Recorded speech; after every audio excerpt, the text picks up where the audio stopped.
নারদ, স্বামী হচ্ছে দেবতা, স্বামীর চরণে প্রণাম জানিয়ে তবে দেখব স্বামী আমার সেই মেয়েটিকে কোথায় রেখেছে। হে নারায়ণ নারায়ণ, সকল দেবতার সিংহাসন হলো, নারদের কি সিংহাসন হবে না? দয়া করে একটা কুর্সি দেন, একটা চেয়ার দেন। ওম শিবায় নমো,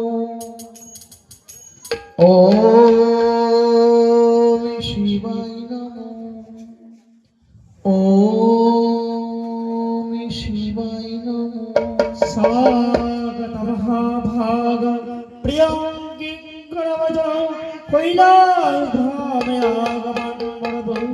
ওগো দেবী, এই কৈলাস থেকে আসার কৌশলখানা জানতে পারি?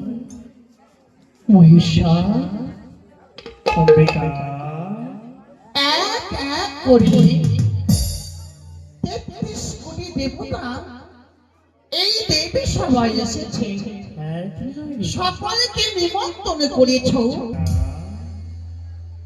ভাগ্নি দেবশ্রী নারদ, নারায়ণ নারায়ণ। তোমার মনে মধ্যে আমন্ত্রিত করনি তাই না? এ কথা আমি কি করে বলি বাবা? কেন? এই কথা তো আপনি বলছিলাম কি হ্যাঁ মামি মাতে ঘরে ধরনি। আরে তো আমি হ্যাঁ বলছি, আমার তুমি তো আমার অর্ধাঙ্গিনী, তুই আমার অম্বিকা, তুমি আমার অর্থিকা। কোথায় সেই নটিনী? নটিনী নয়ে তুমি এখানে করছো রঙ্গমঞ্চ। ঠিক ঠিক মুহাম্মদ, মুখে নাহি লাজ, বৃদ্ধ বয়সে করো এমন কাজ। ছি ছি চোখে লজ্জা রহিত স্ত্রী জাতি হইয়া মন কর্মদন্ত চণ্ডী আমার মতো এত অপদশ কিসের?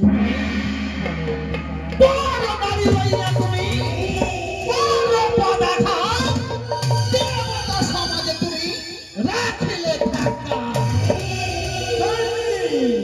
ঠিক ঠিক মুহাম্মদ, বুদ্ধি বিপরীত, তোর ঘরে ভাত নেই, তোর নিত্যই আধার উপরে ভাত গুড় গুড় করে বাঁধে বসে বুড়া বিহার উপরে।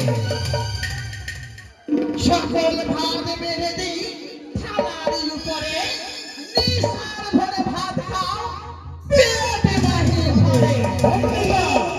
শ্রী শ্রী চণ্ডী লজ্জা রহিত স্ত্রী জাতি হইয়া মোর সাথে কর্মদন্ত তোর